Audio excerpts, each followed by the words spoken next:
সম্মানিত গাইস, আপনাদেরকে এখানে আমি গ্রামের একটা পরিবেশের মধ্যে কাঠের একটা দোতলা বাড়ি দেখাবো।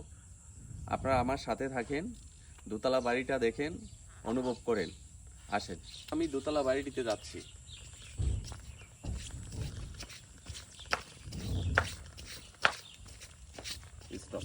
এই হলো দোতলা বাড়িটি, আপনারা দেখেন, অনেক সুন্দর একটা বাড়ি।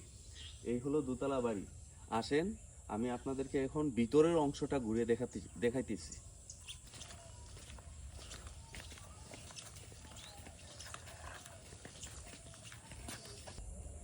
এই হলো দোতলা বাড়িটি। এই দোতলা বাড়িটি আমি এখানে বসলাম, এটা হলো একটা বারান্দা। বাড়িটার এটা একটা বারান্দা। এই বাড়িটি থেকে আপনাদেরকে বাহিরের অংশ একটু আমি আপনাদেরকে দেখাচ্ছি। অনেক সুন্দর পরিবেশ, মনোরম, দেখতে অনেকটাই সুন্দর লাগে। এ হলো বাহিরের দৃশ্যটা। ধন্যবাদ।